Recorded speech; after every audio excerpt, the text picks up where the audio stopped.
कल अपन ने पढ़ा था प्रथम सूचना रिपोर्ट मतलब FIR क्या होता है।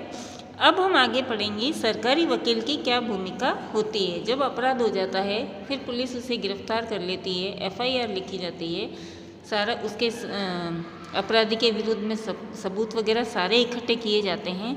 फिर किसकी भूमिका आती है, तो पुलिस की भूमिका। पुलिस ने तो अपना सारा जो काम करना था वो कर लिया।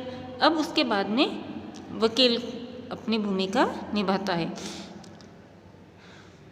किसी आपराधिक उल्लंघन को जनता के विरुद्ध माना जाता है। अब चाहे कोई भी अपराध हो, चाहे चोरी का हो, चाहे हत्या का हो, वो अपराध अपराधी के विरुद्ध तो होता ही, लेकिन उस अपराध को समाज के विरुद्ध भी माना जाता है, जनता के विरुद्ध भी माना जाता है।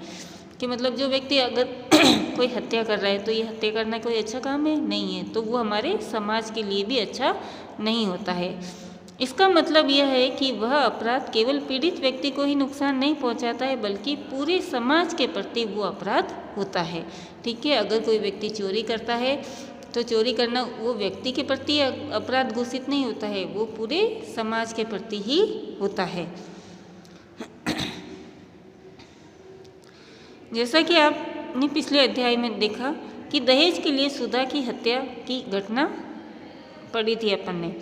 आरोपी लक्ष्मण और उसके परिवार के खिलाफ यह मुकदमा राज्य की ओर से दायर किया गया था। इसीलिए इस मुकदमे को राज्य बनाम लक्ष्मण कुमार एवं अन्य का नाम दिया गया था। इसी तरह शांति वाले मुकदमे को भी श्रीमती शिंदे बनाम शांति हेमब्रम की बजाय राज्य बनाम शांति हेमब्रम के नाम से जाना जा सकता है। तो इनको जिस राज्य में हो रहा है उस राज्य के आधार पर उन्हें अलग अलग तरह से नाम दिए जाते हैं। अदालत में सरकारी वकील राज्य का पक्ष प्रस्तुत करता है। सरकारी वकील की भूमिका तब शुरू होती है जब पुलिस जांच पूरी करके अदालत में आरोप पत्र दाखिल कर लेता है। जैसे किसी की हत्या हो गई है, अब हत्या की सूचना मिलने पर पुलिस गई है, पुलिस ने वो सारा वहाँ से सबूत वगैरह सारे इकट्ठे किए, गवाह वगैरह ये सब इकट्ठे करके FIR तैयार की और फिर उसकी सूचना वो एक आरोप पत्र तैयार करता है अपराधी के खिलाफ और फिर अदालत में पेश करता है। और फिर उस आरोप पत्र के आधार पर ही जो जज है, सरकारी वकील है, ये सब मिलकर न्याय करते हैं।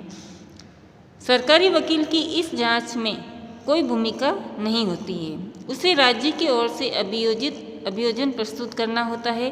न्यायालय के पदाधिकारी के रूप में उसकी जिम्मेदारी है कि वह निष्पक्ष रूप से अपना काम करे और वकील एकदम निष्पक्ष रूप से अपराध के खिलाफ कार्यवाही करता है और अदालत के सामने सारे ठोस तथ्य, गवाह और सबूत पेश करता है। तभी अदालत सही फैसला और उन सबूतों के आधार पर अदालत सही डिसीजन लेती है। अब है न्यायाधीश की भूमिका क्या होती है। तो न्यायाधीश कौन होते हैं? न्याय करने वाले जज। तो न्यायाधीश की वही हैसियत होती है जो खेलों में एम्पायर की होती है। आपने क्रिकेट वगैरह खेलते हो, वॉलीबॉल खेलते हो, उसमें एम्पायर होता है ना, तो उसी का डिसीजन लास्ट डिसीजन माना जाता है। उसी तरीके से न्यायाधीश भी जो निर्णय लेता है वो एकदम सही होता है। वे निष्पक्ष भाग से और खुली अदालत में मुकदमे का संचालन करते हैं। न्यायाधीश सारे गवाहों के बयान सुनते हैं और अभियोजन पक्ष तथा बचाव पक्ष की तरफ से पेश किए गए सबूतों की जांच करते हैं। अब जो गवाह होते हैं वो गवाह क्या कह रहे हैं, क्या बयान दे रहे हैं, उसे सुनते हैं।